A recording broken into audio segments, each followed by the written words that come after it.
I'm JG Michael, and this is Parallax Views.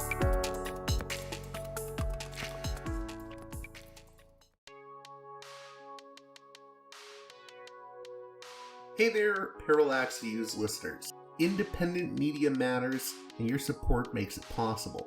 If Parallax Views has challenged your thinking, exposed you to new ideas, or simply kept you company on your commute, now's the time to help sustain it.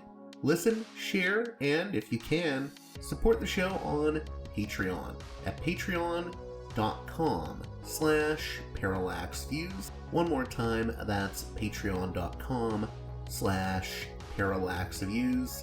If you want, you can also make a one-time donation by contacting me at parallaxviewspod@protonmail.com. I can give you a link to my PayPal page if you contact me that way. Let's show what listener-supported media can do.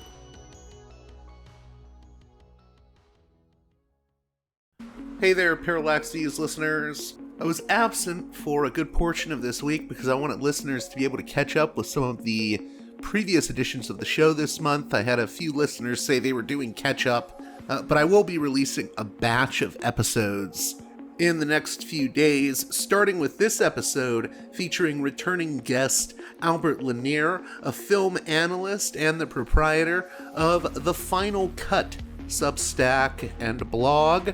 He also runs the Retro Review blog, where he talks about older movies. In this conversation, we'll be talking about his recent writings on both The Final Cut and Retro Review. And the Retro Review portion I'm really excited about because we're going to be talking about Psycho 2 and the underrated James Woods starring thriller Split Image, about a boy who falls into a cult and only a cult deprogrammer played by James Woods can get him out of it.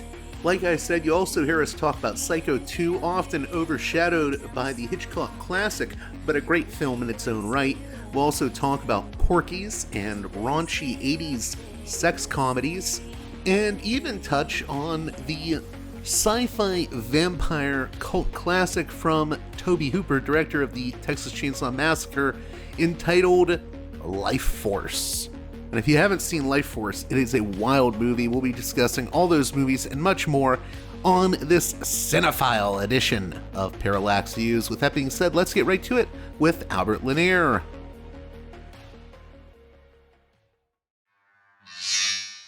Welcome back to Parallax Views, one of my favorite guests, a regular on the show. Hopefully we'll have him on more often in the future. Albert Lanier is a retired journalist. He freelances, though, now, I believe, and he runs his own Substack and blog about film called The Final Cut. He used to write for Ain't It Cool News, and we're going to be talking about the anniversary of his The Final Cut Substack blog. How are you doing, Albert Lanier?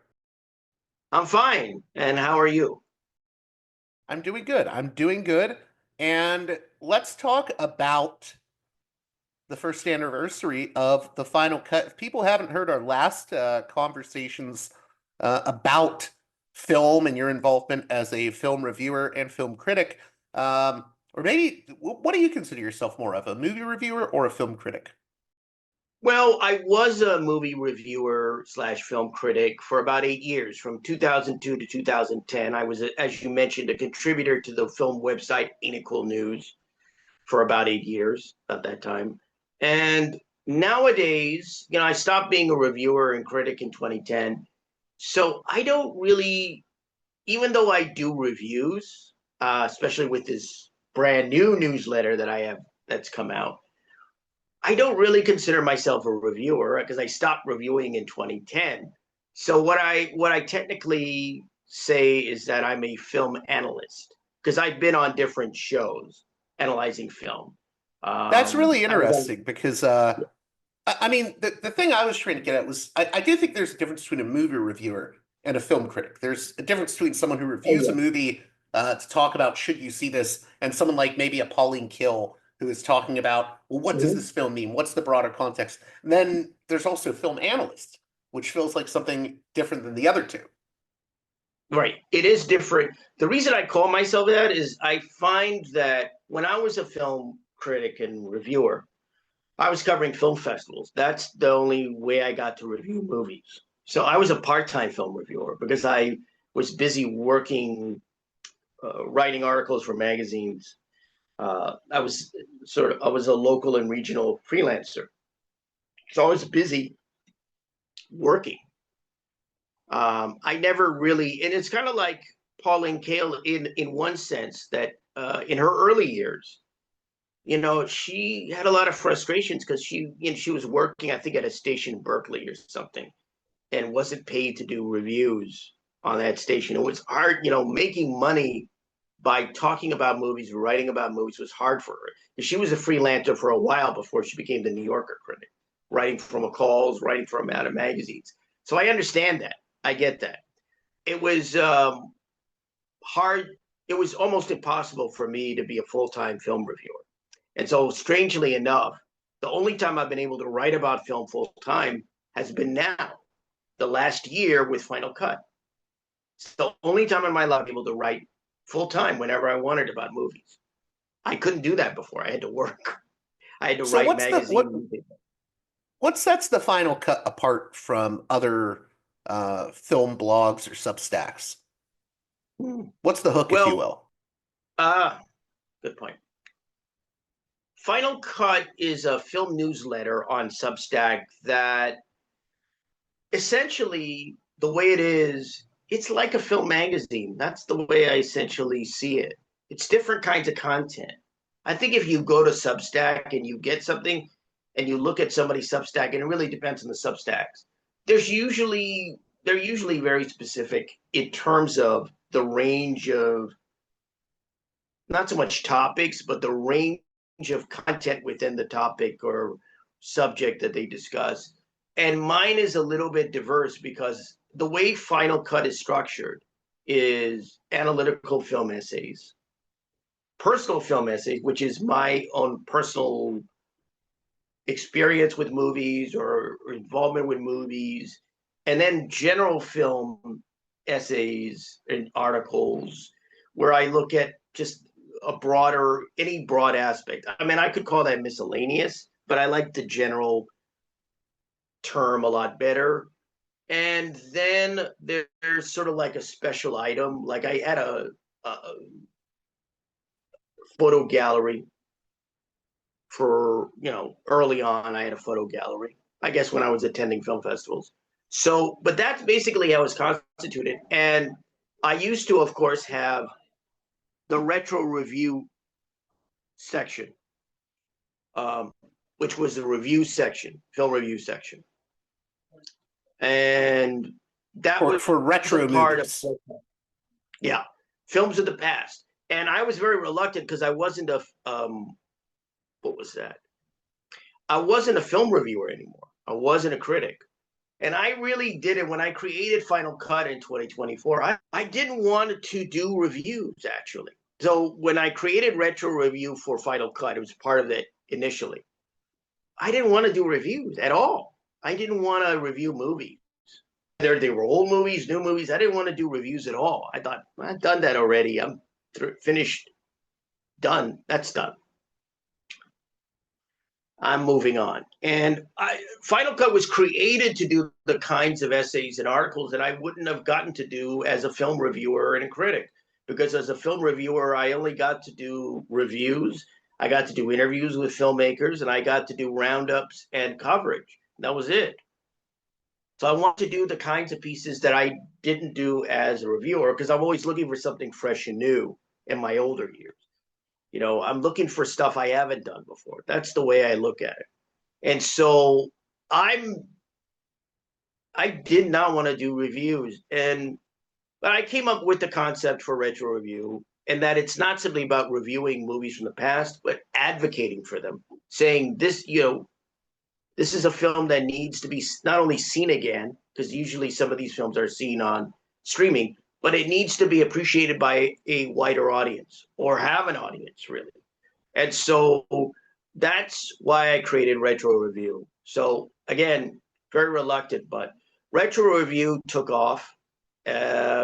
It became very enjoyable to do, surprisingly to me. And now I'm launching a brand new newsletter, which is just reviews. So Retro Review has moved from Final Cut and now has its own newsletter.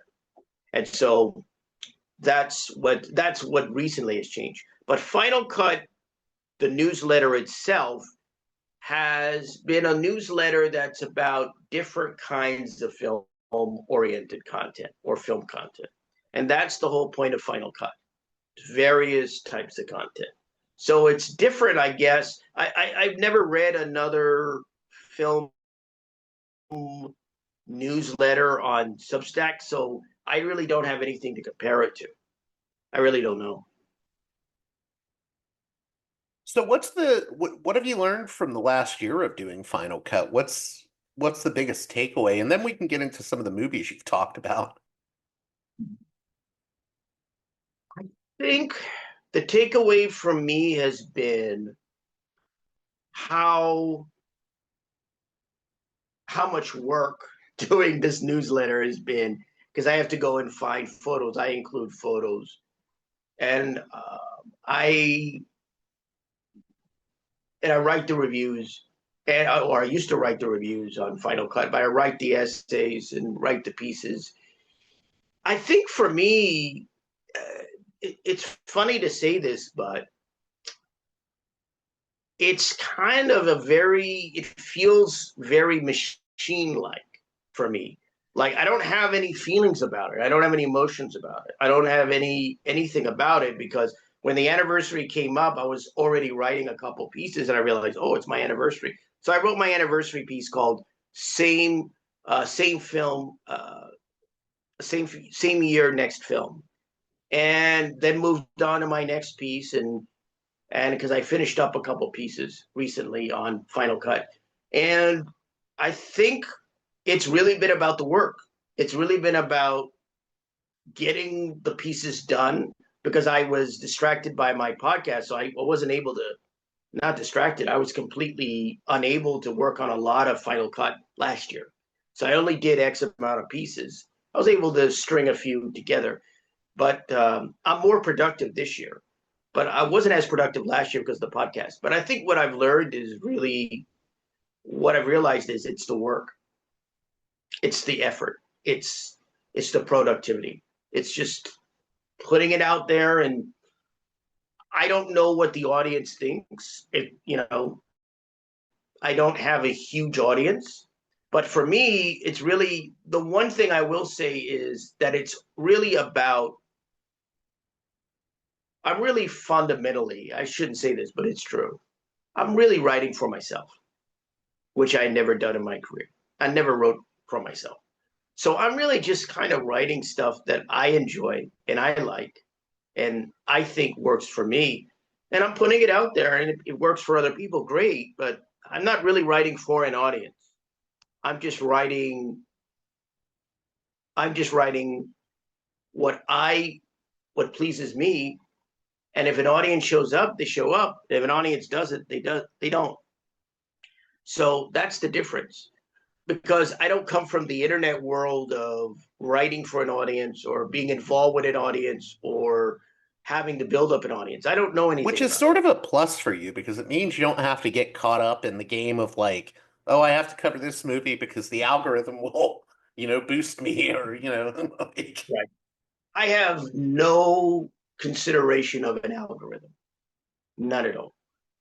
I only choose movies to do essays about and to look into. If we're talking about movies and films, I only choose them because I'm interested in writing about them. That's it. I have no interest in pleasing an algorithm. It's totally foreign to me. And I wouldn't know how to, because I'm not a tech-versed guy. I'm not an expert at this matter. And so for the people that are the tech gurus and the tech geniuses and whatever. Well, it's not even necessarily a tech thing. It's like a lot of it is just following whatever's trending, So like in the horror movie space, what's trending now? Oh, we have to talk about the next Scream movie coming up, Scream 7. And then when a Halloween movie comes out, all they'll talk about is Halloween for a year, I don't follow trends. I'm completely allergic to trends. because it's Final Cut is self-contained. I'm just doing what I want to do. That's it. I mean, like, I again, because I don't have any input from the audience. They're not coming to me and saying, we don't like this, or we like that, or we like that. So there's absolutely no feedback.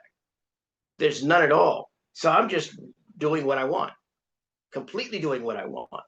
So if I want to write about a film, I write about the film and I put it out, and the people that are interested in the film are going to come and look at that essay, look at that piece, look at it.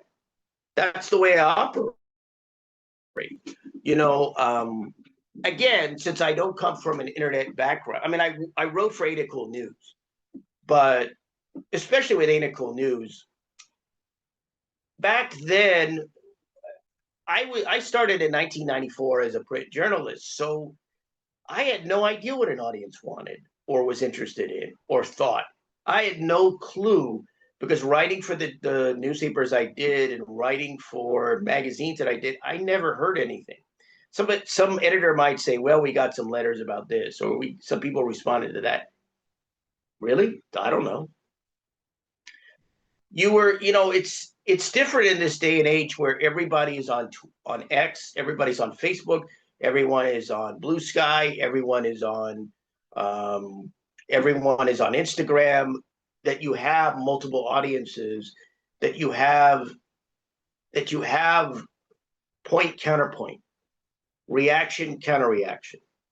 And I still operate from the world of being completely walled off and completely on an island by myself, where that's the way it's been my entire career as a writer, just overall, whether I was a journalist and a freelancer, and whether I wrote a blog for medium.com for 4 years, or whether I write on Substack, which I have in terms of the newsletters that I've done since 2021 and more actively since 2023.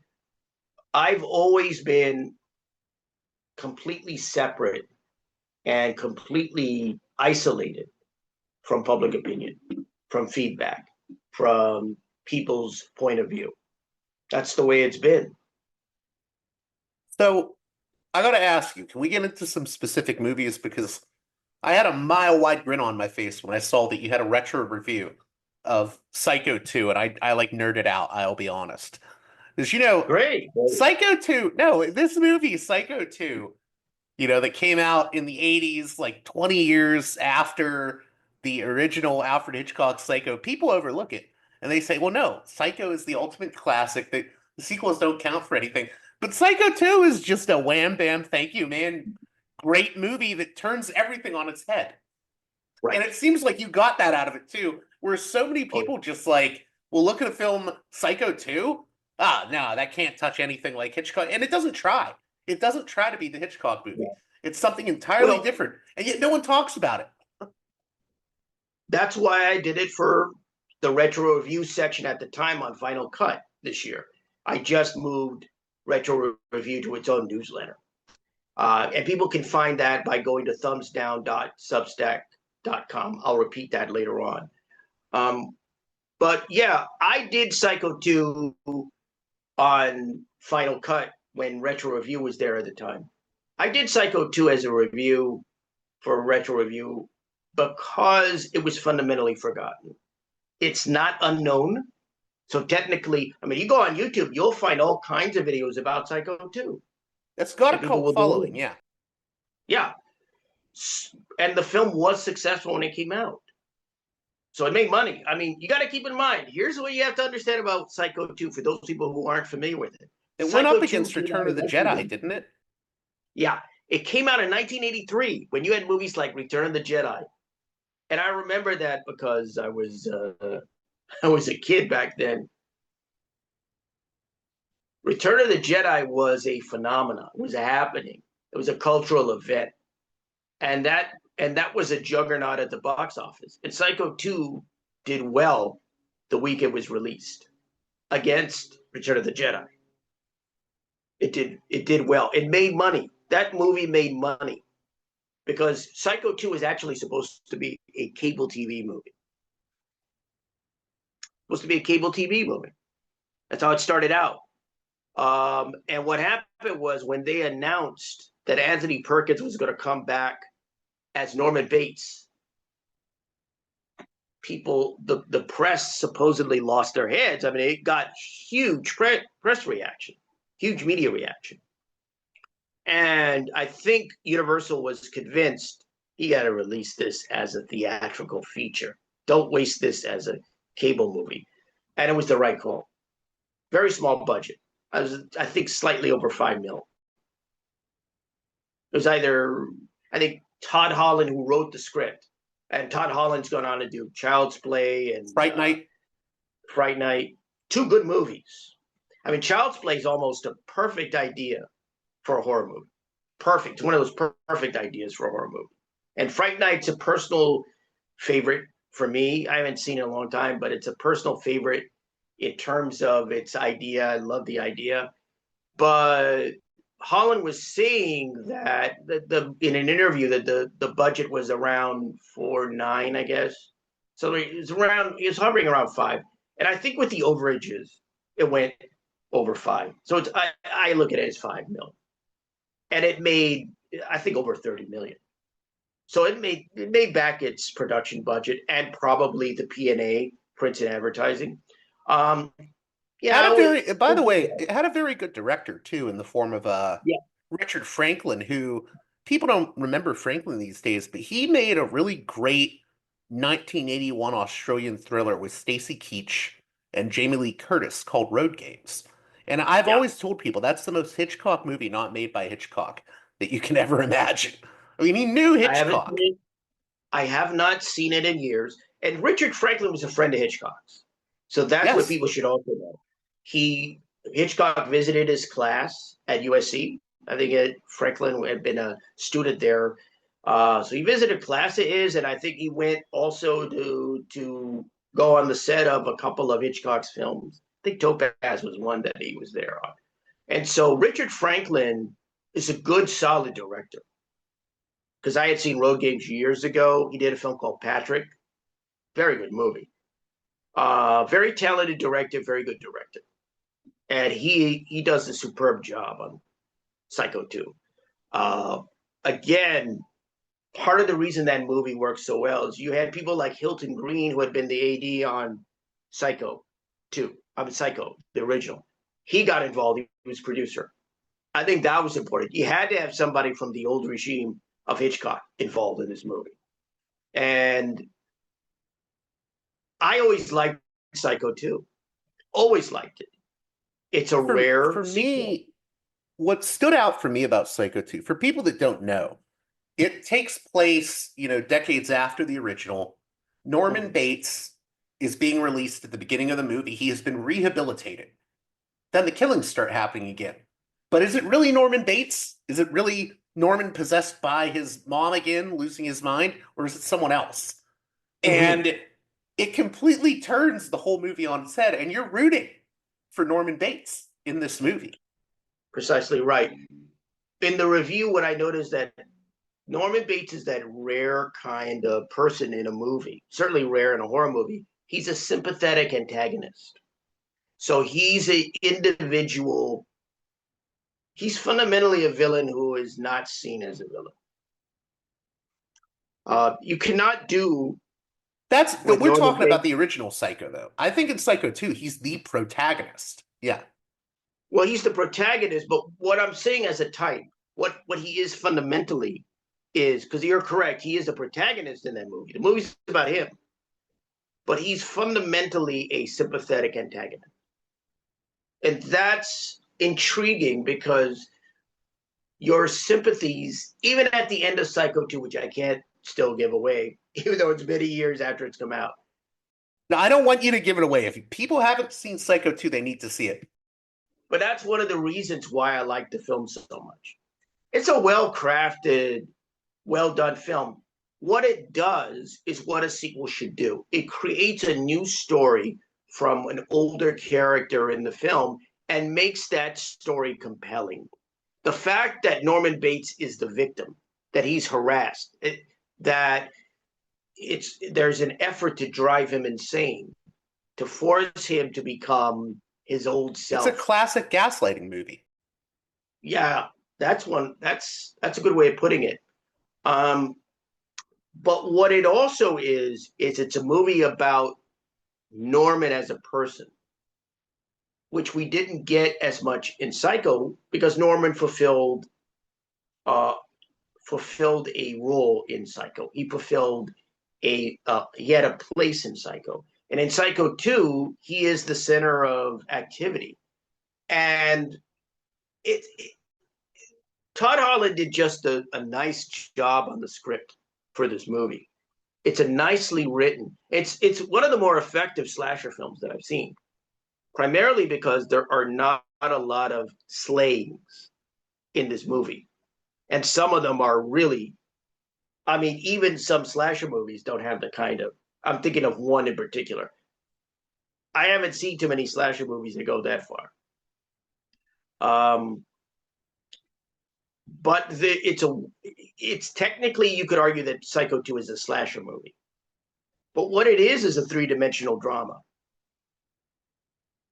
combined with the slasher film. Do you think there's also something almost darkly comical about it in weird ways?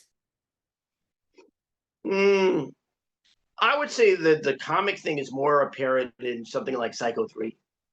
I could definitely see that, yeah. There really isn't a lot of comic material, like overtly funny material in Psycho 2, because the thriller, not just the horror aspect, but the slight thriller aspect of the movie takes over. And it's just a really impressive film. And it's an old, because I hadn't done a horror movie yet in that section. I thought I liked the idea of doing something on Psycho 2. So I'm glad that you liked it. I haven't heard maybe I shouldn't say that it's not even darkly comical, but it's almost like it plays a trick on the viewer in a weird way. And that you like, he does become the center of the movie, and you're essentially rooting for him. And when it finally all blows up, and I'm not going to spoil it, but when it finally all blows up, you almost end up cheering for it. It's almost cathartic, even. Right. You're like, you want him to win, and it's like you're rooting for the guy that was a killer. But you understand, right? Right. But you understand. But what's important is he's contextualized, and you understand. And the flaw that I have with the original Psycho, yes, that's why I said it's a three-dimensional drama with that combined with the slasher film. But the flaw that I have with the original Alfred Hitchcock Psycho is the psychiatrist scene or psychologist scene near the end of the movie. The Simon Oakland scene, yeah, that Roger Ebert famously said, if you wanted to make the perfect movie, take out that scene. Yeah, absolutely. It almost derails the movie, not for being a bad movie, but for being a great movie. It's a horrible scene because you've already seen the architecture of the film, and the architecture of Psycho is predicated on the fact that we don't know who's going and committing these slayings. We don't know it's Norman. We don't know. So once you have Norman explained, the mystery is lost because that film is dependent upon mystery. It's dependent upon suspense, right? There's no suspense there. And it's nothing to do with Simon Oakland. He does a credible job. Oakland's always been great, yeah. But it's a tacked on, phony, fake effort to make explicable what should stay inexplicable. We don't need to know why Norman really did that, right? In my view. And so that's why I hate that scene, because from a script perspective and from a story perspective, it nearly ruins the surprise. But Hitchcock wisely was able to go back to Norman, and we see him, and that rescues it. I mean, you mean like the closing shot where he's smiling? Yeah, when you go to him and you hear Mother in his head, and you see Norman smile, and then it cuts to the car being brought. Had you done that scene with the psychologist or psychiatrist, and then cut to the car being dredged up, would have been horrible. But that rescues it. that rescues it.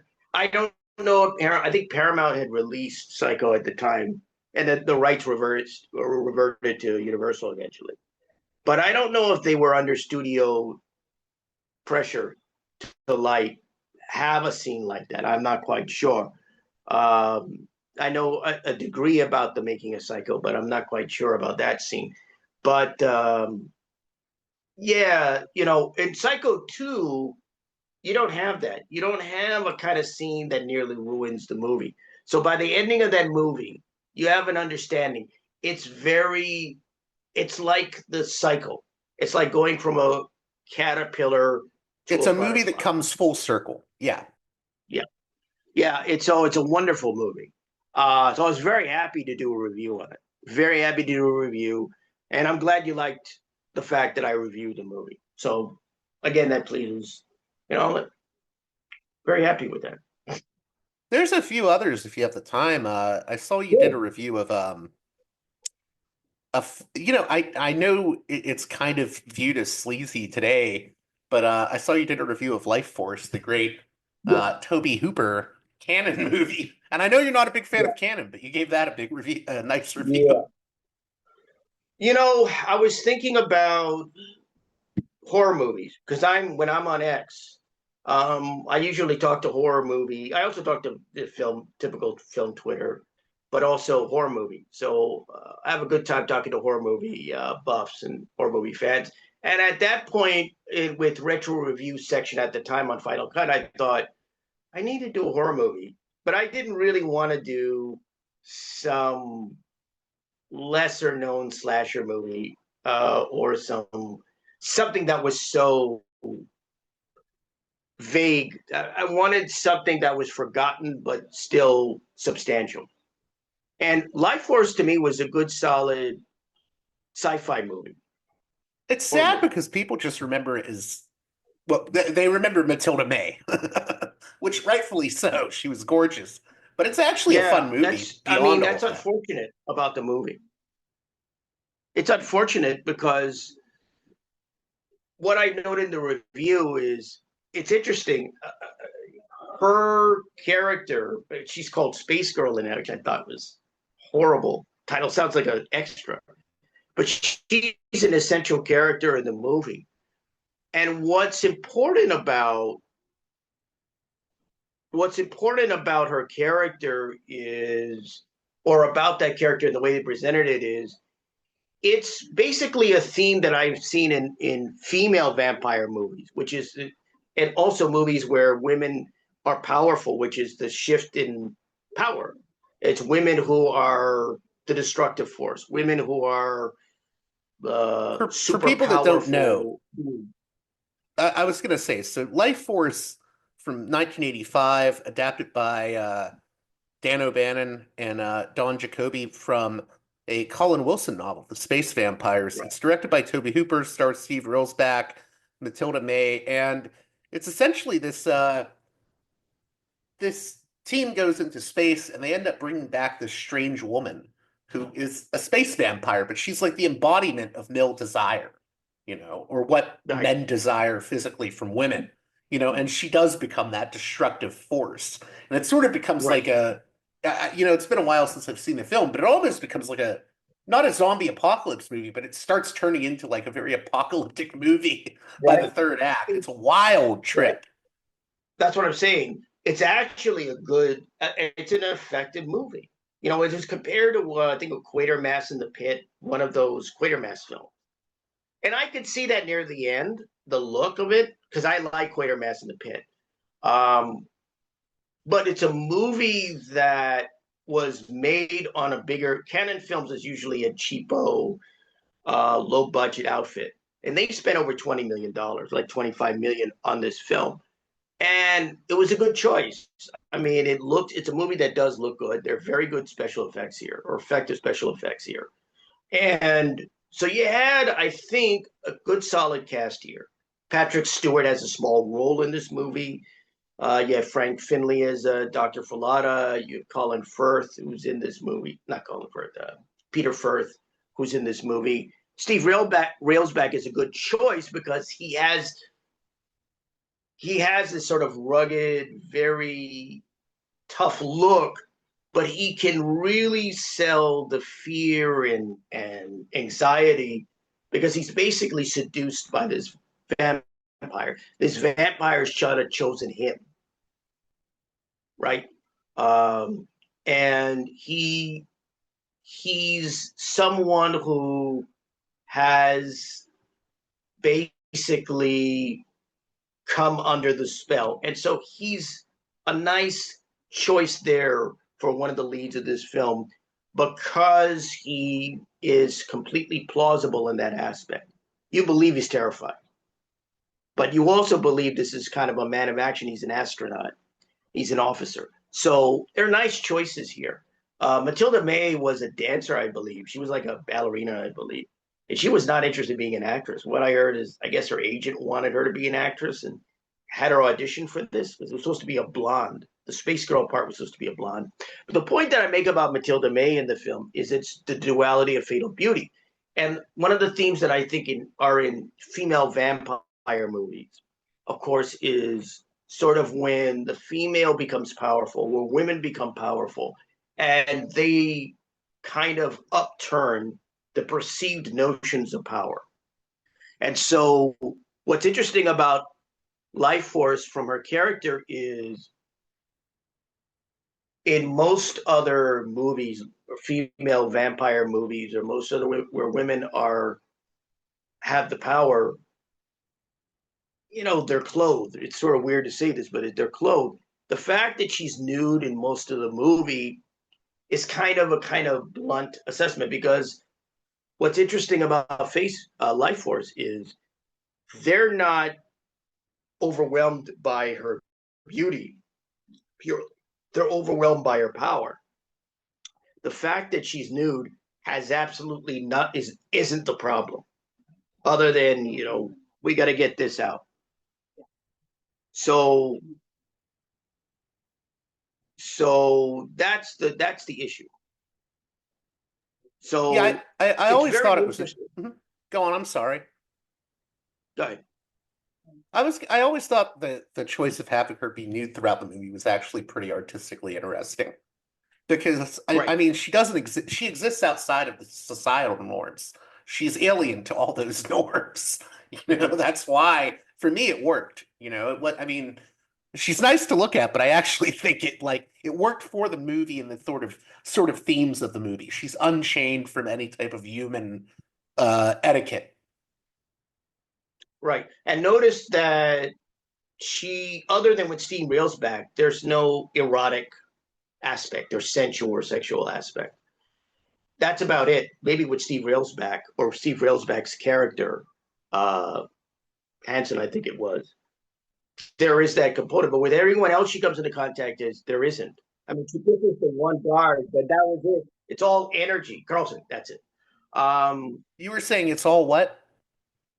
What I'm saying is, other than with Carlson, for the most part, it's not erotic. It's not sexual with her. What she does, she may kiss. That's the closest that she gets, but it's all that energy transfer that occurs and all that emerges. So that's a big difference. Again, it's an interesting choice because that's why I said it's the duality of fatal beauty. In most other movies, you wouldn't do that through the nudity. You wouldn't do that through having an actress be bare that way. But they're doing it now because with that character, it doesn't matter. Your problem with that space vampire is not the fact that she's nude. It's the fact that she's a vampire who will suck your energy out and leave you a dry, desiccated husk, leave you a corpse. Ugly corpse. That's it. So it's what I call the duality of fatal beauty in the case of Lifeforce. So it's interesting. It's an interesting artistic choice they made. It's an interesting aesthetic choice. It's an interesting choice they made in the movie. What do you think about Tobe Hooper as a filmmaker? Because I've always thought that he was kind of a, people look at Hooper and they'll say, oh, well, he was a one-hit wonder that did Texas Chainsaw. And then there was the whole thing with Poltergeist where it's like, did he really direct most of it. And I think that derailed his career, to be honest. But I always thought he was a very interesting horror filmmaker because like there's a certain like I don't even know if it's frenetic, but there's sort of a sense of frenzy in all of his films and chaos. Even his later films like Spontaneous Combustion or the film he did immediately after Texas Chainsaw Eaten Alive. I rather like his canon films. This was the first one, Lifeforce, Invaders from Right. Mars, and then Texas Chainsaw 2. But I've always liked most of his films up until maybe the 90s.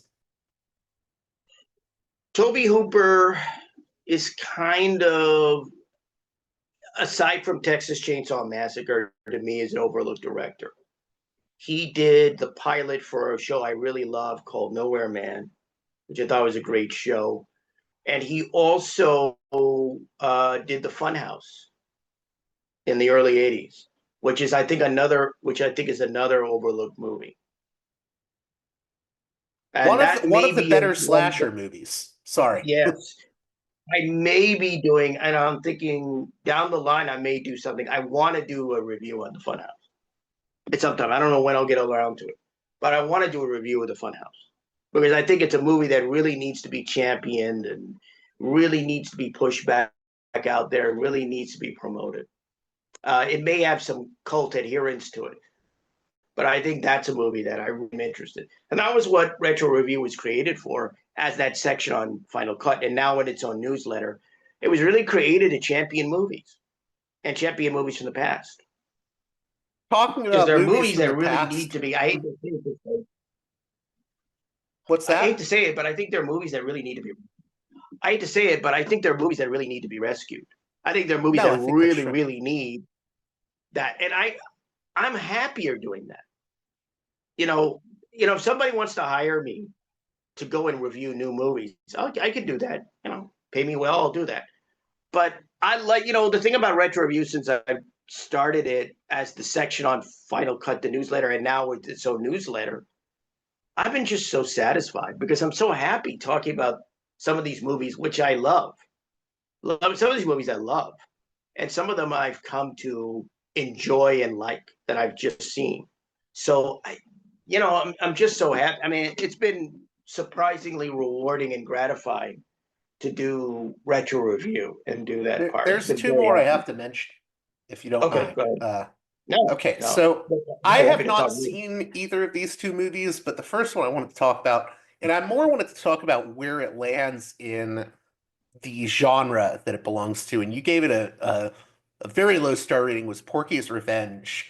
And I more so wanted to talk about that whole 80s sex comedy genre, which I mean, today it would not fly, but some of those movies are like really offensive. Other ones, I think, I liked Phoebe Cates's what was it, Private School. Private I thought School. that was a very cute movie in a weird way. I mean, there's things that wouldn't fly today, but like in weird ways, that genre is both. It can be extremely offensive to modernize, and then it can also seem very quaint to modernize at the same time. Mhm. The what you would call the raunchy comedies or the sex comedies, I'll call them raunchy comedies.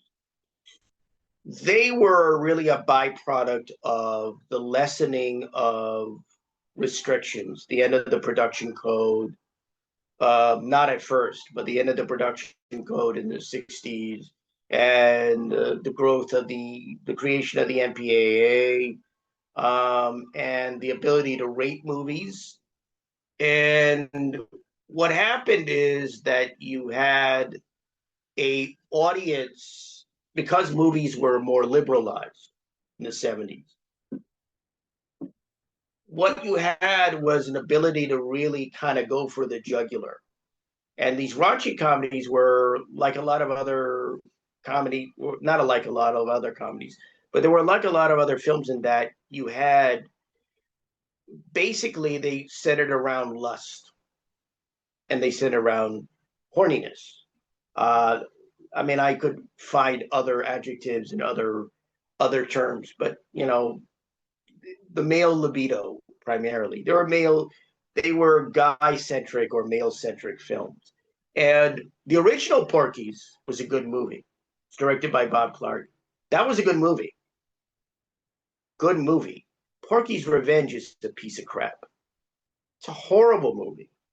But that was And like the fourth one by that point. that was the third. Yeah, it was the third. Diminishing returns. And it was the last one because the Angel Beach, I think, is the name of the place in Florida. That gang that graduates. And it's funny with Porky's Revenge because I was using it to help launch Retro Review, the newsletter. I did it because the first review that I did was of a movie called Real Genius, which I absolutely adore. It's one of my favorite college movies. And I have love not that had a movie. chance to see that one. You got to see Real Genius. Got to see it. But Real Genius came out in 1985, as did Porky's Revenge. And I wanted two movies from the same year, and I wanted two movies that were contrasting. One, Real Genius gets a 4-star review from me. Porky's Revenge gets a 1-star. So I wanted that very wide gulf. So by the time I got to writing Porky's Revenge, I'd done Real Genius, and I went and did Porky's Revenge. By the time I wrote Porky's Revenge, I just didn't care. It was hard for me to get through. I was like, my goodness, this movie sucks. It just was. I just didn't care. Anyone who reads that review will see I didn't care. I did what I'd never done with reviews before. I just let what I thought out in ways that I probably will never do again. But do you think that genre, though? Do you think when it comes to talking about the raunchy 80s comedy, is there a reason to revisit it? Or because I know some people that if you even mention a movie like Private School or Porky's, they're like, those should be relegated to the dustbin of history. And I get why people can be offended, or even Revenge of the Nerds. I get why people get offended by those movies, but I still think some of them had heart to them. I think you may have rolled your eyes at me when I said Private School, but I really love Phoebe Cates in that movie. Well, I like Private School's okay. It's far better than I'd recommend Private School and not Porky's Revenge. Right. Private School would be. See, when it comes to the raunchy comedy, I like certain raunchy comedy and don't like others. So I'm biased. So it's not that raunchy comedies don't work. It's just that I like some of them and don't like others. I'll give you an example. The movie Screwballs, to me, is a nice comedy. That's a raunchy comedy. I like Screwballs, actually. I love that movie. So I love that movie. It's silly and it's kind of dumb, but I love it. So that's a raunchy comedy that I like. And it's 10 times better than Porky's Revenge could ever be. And it probably didn't have the budget that Porky's Revenge had. I can guarantee you that. But that was a very fun movie. Screwballs is good.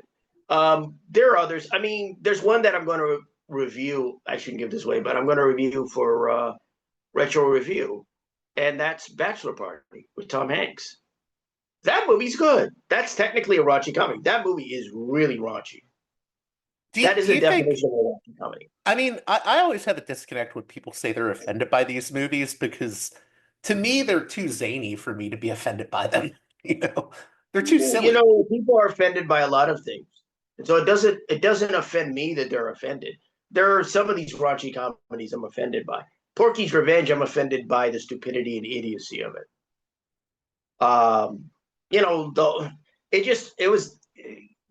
One of these days I got to do Screwballs as one. So I want to choose, and so I don't know. I don't think I'm going to go for as much low hanging fruit with Porky's Revenge. So I think I'm going to try, if I do a raunchy comedy again. Well, I'm supposed to do Bachelor Party. I'm going to try. I hope to do Screwballs down the line. So I hope to do Screwballs down the line because I really love that movie. And I like some others. It's just I'm biased. Like it really. What do you think makes a good raunchy comedy versus a bad one? Oh boy. If I'm being brutally honest, what do the ladies look like? Great looking ladies. I can't believe I'm saying this. Beautiful women, beautiful actresses. Um, a plot that is not too stupid. It's simple, it's direct, and it's effective. It's not so idiotic. The situations can get a little idiotic, but the plot should be just enough that you can get through it and it will work. Um, you know, I you know, but when you and also the male characters, do you have, for example, protagonists that are funny enough and amusing enough that you don't mind seeing them? The male protagonists, are they funny enough? And also there are female protagonists that are enjoyable. The ones that aren't taking their clothes off. Are they also enjoyable? Are they also good? Just because it's a raunchy comedy doesn't mean that you can't have good acting in it. Again, Phoebe Cates. I rest my case. Yeah. And private schools, again, see, that's a simple, effective idea. Private school and the shenanigans that go on. You don't need. I mean, also the title says a lot. The thing about the raunchy comedy is the title and the plot should suffice, right? It You usually got has a title it that. has. I was going to You're say it right. either has school or beach in the title usually, or spring Right. break. Right. If you've got a title that seems like it's something else, the title's got to be simple enough that you get an idea of what this movie's about. So you got to have a raunchy comedy, and it has a very vague. It can't have a vague title. And those For me, raunchy comedies, you notice them, don't have vague titles. Not they really. have to sort of lean into their own goofiness, you know? Because I think if it's too grounded, it becomes like just weird and kind of off-putting. I mean, it's fine to me. The thing about raunchy comedies is they usually go off the scale, right? They go off the deep end. But again, you have to ground, like any comedy, you have to ground it in some sort of reality, and Right. reality is got quotes attached to it, but it's got to be grounded in some form of reality. But you have to have a plot that works. That's why I said the title and the plot have to be recognizable. You can't have a vague plot for a raunchy comedy movie, right? Private resort, bachelor party, private school. The Screwballs is interesting because it's a little vague, but you get an idea. Oh, these are screwy individuals, messed up. So that's not too bad because you're describing a kind of tone, kind of point of view, kind of aspect. But yeah, the title has a lot to do with it. It's odd. I haven't analyzed raunchy comedies, frankly. It's the first time I've done it. But it's the title and the plot. If your plot, you can't. It has to be a simple enough comedy. Spring Break, right? Spring Break tells you basically that they're probably in Florida on the beaches at spring break. So if it isn't about an institution, it's about a time of the year or something that's going on, right?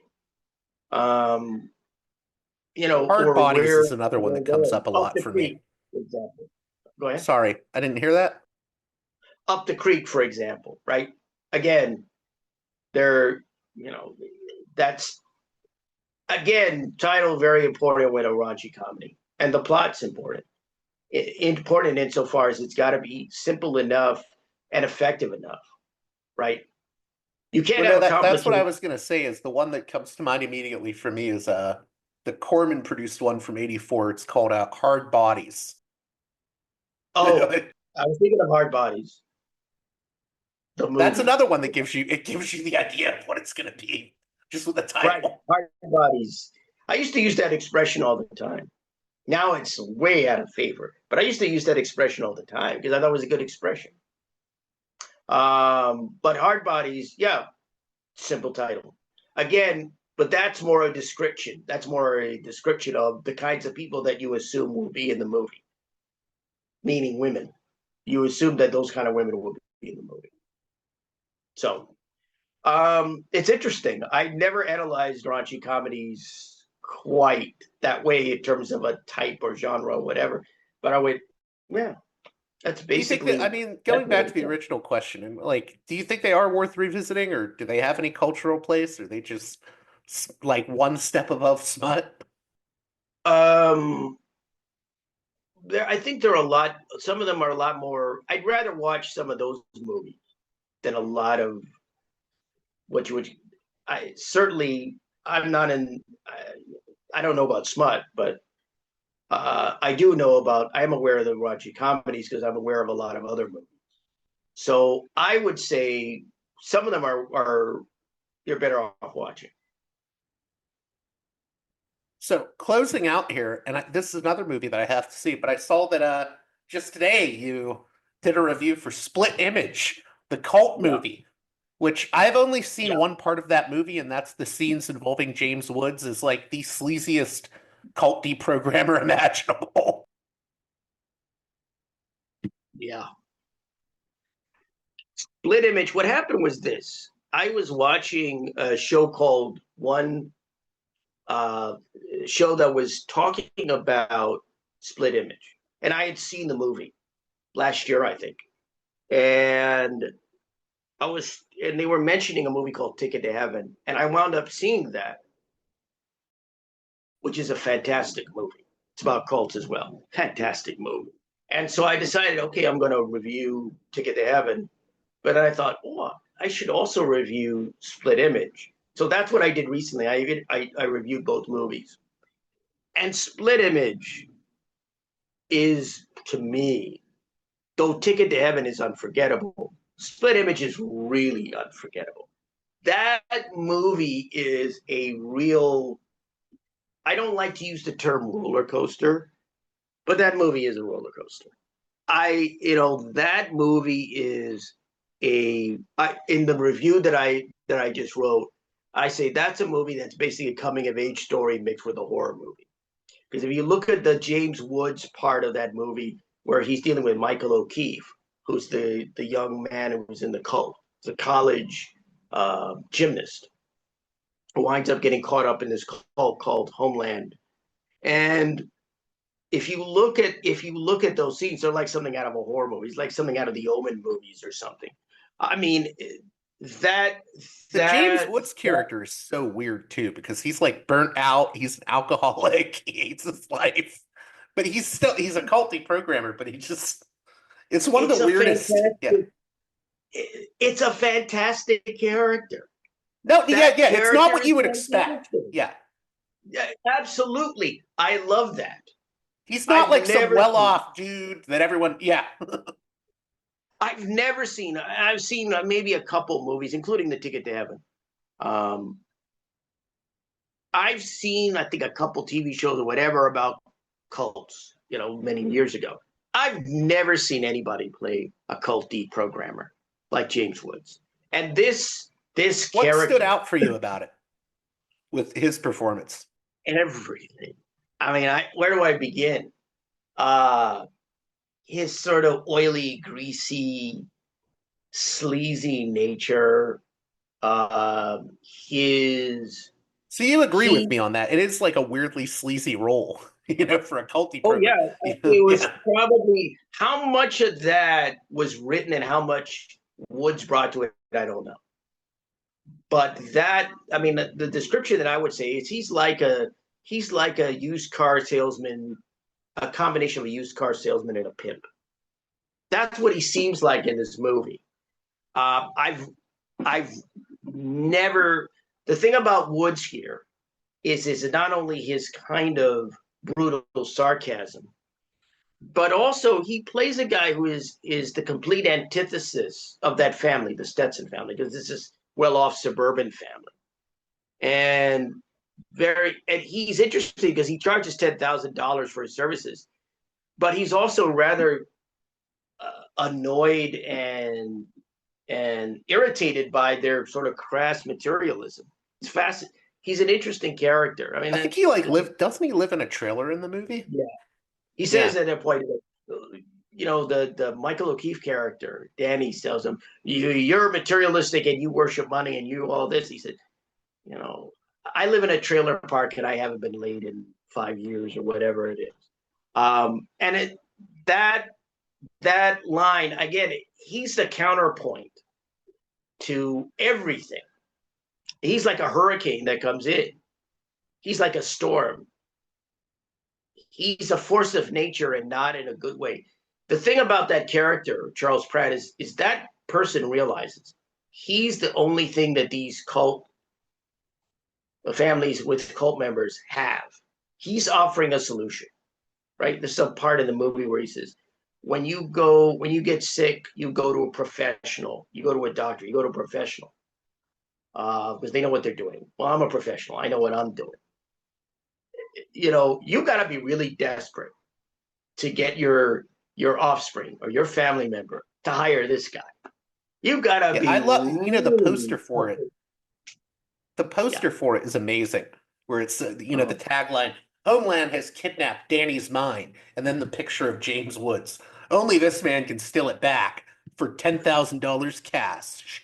No questions asked. So that person in that movie, Charles Pratt, he understands that. That's probably why he can get away with being so brutally honest and frank. Because and this is the interesting thing about that movie. Because what it basically is saying is, with the Homeland cult is run by Peter Fonda, who plays Kirklander in it, Neil Kirklander, this cult leader. Basically what that movie is saying is that there is no middle ground in this situation, right? The cure is worse than the disease.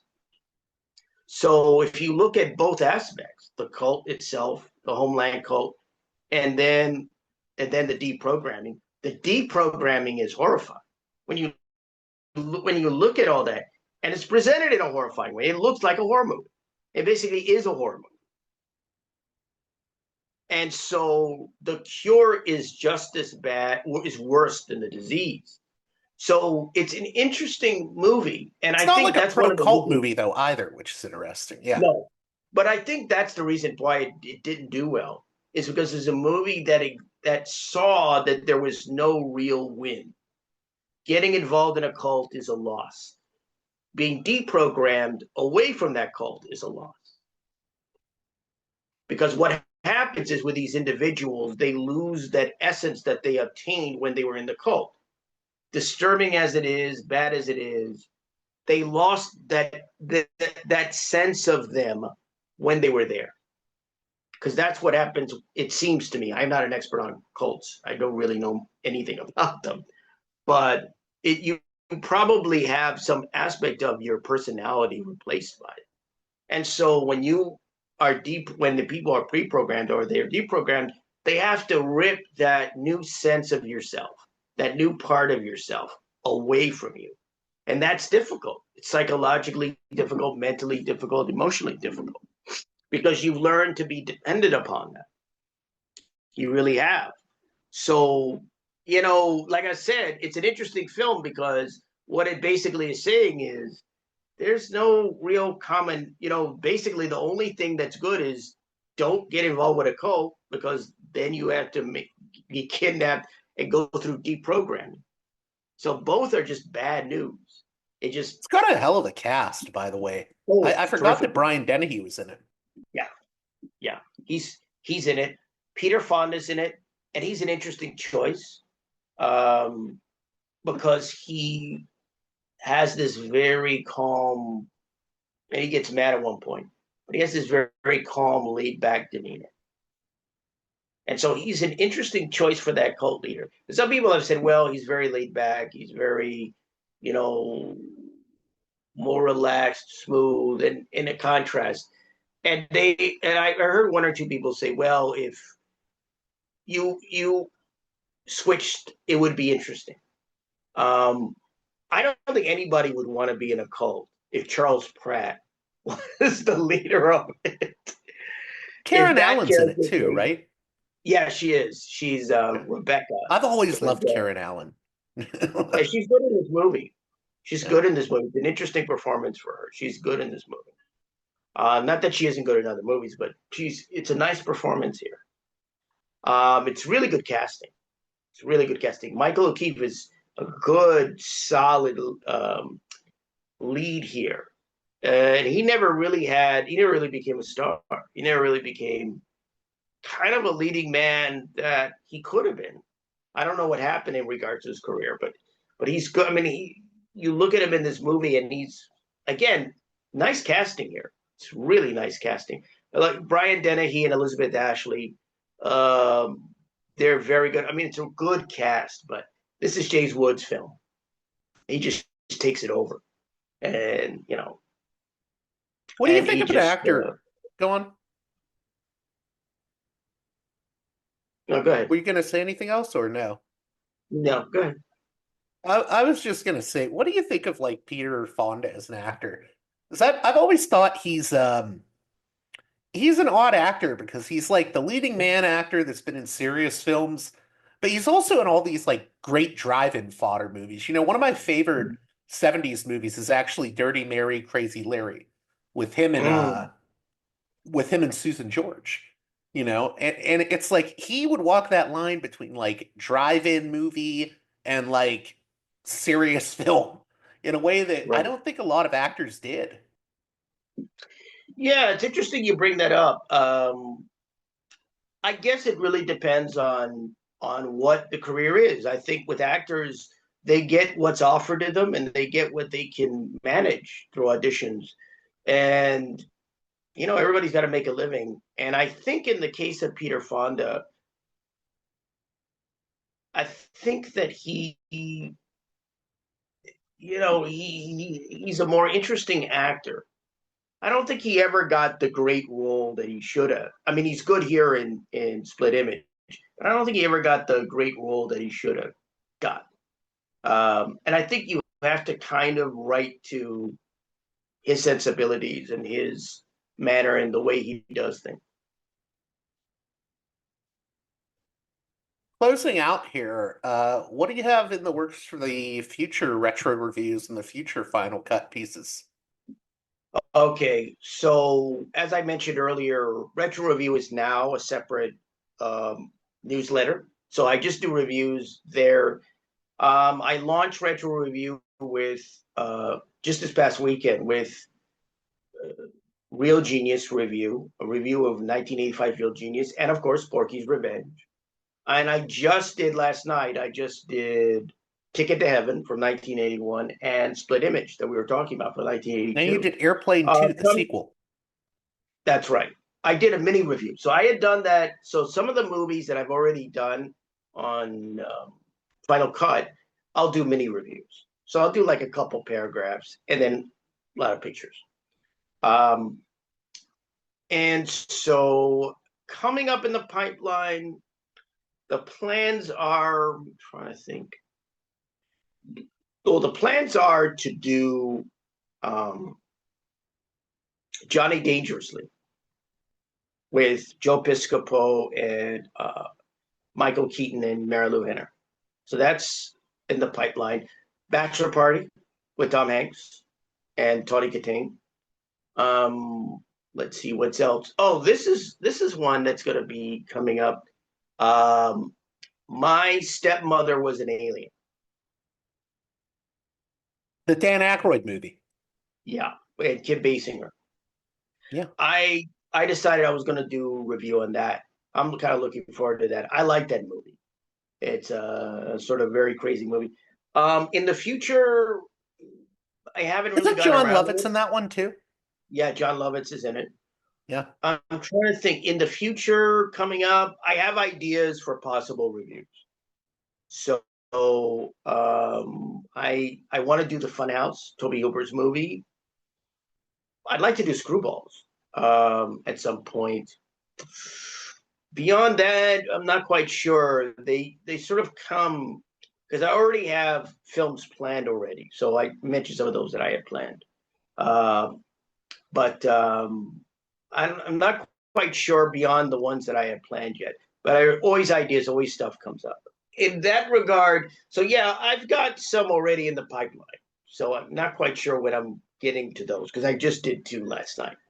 So I'll be burning out with this. For Final Cut, I've already caught up with all the essays that I put on hold because of the podcast. So I did a recent essay on Martin Scorsese's After Hours.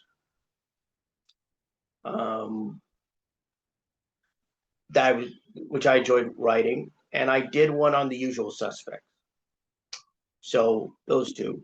After Hours is one of the more overlooked Scorsese movies. I like how you looked at it as a what was it, like a thriller disguised as a dark comedy. Right. It was an analytical piece, and I said it's basically a Hitchcock film. It's a Hitchcock thriller disguised as a black comedy. And so I'm basically caught up on Final Cut yet because I'm working on the reviews for Retro Review. So I do have something in the pipeline, though. It's going to be very different than anything that's been on Final Cut. I'm going to possibly do a piece on the death of Gary DeVore. So that I don't normally, I mean, I do have a general section, as I noted about Final Cut, and I could write anything related to film there. But this is going to be very different than anything that's been on Final Cut. So I do have that planned.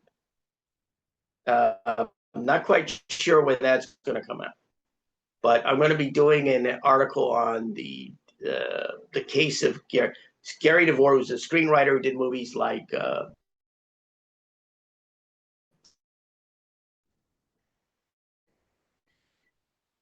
The Dogs of War and his death has been very, very mysterious. He died in, I think, either 97 or 98. And so I'm looking to possibly do a piece on that. So I'm not quite I sure hope when you that's do. I want to see the return of Albert Lanier's true crime sort of commentary. Well, that's not, I don't do true crime stuff, but you used to, kind of. Yeah, I did. But this is different in that it's about a screenwriter. And I had seen the documentary, The Writer with No Hands, and I was watching some stuff recently, and I got interested in it, and I thought, I could write something on Final Cut about this. It'd be very, very different, but I could write it because he's a screenwriter. He wrote movies. So, yeah, that piece is going to be very, very different. Very different. It's going to be different. Well, hey, yeah. Albert Lanier, I want to thank you again for coming on Parallax Views. Plug your website one more time, and we'll call it a wrap. All right. So, Final Cut's my first film newsletter, and you can go to Final Cut by going to allanier.substack.com. That's ALLANIER.substack.com. And my brand new newsletter on Substack is the Retro Review newsletter. You can go there and subscribe by going to thumbsdown.substack.com. That's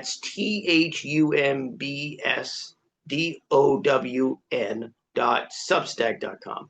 Thumbsdown.substack.com to subscribe to the Retro Review newsletter. And if you want to check out Final Cut, go to allanier.substack.com. But the one primarily I want people to check out and go to is the Retro Review newsletter, brand new, and you can go to thumbsdown.substack.com. That's thumbsdown.substack.com.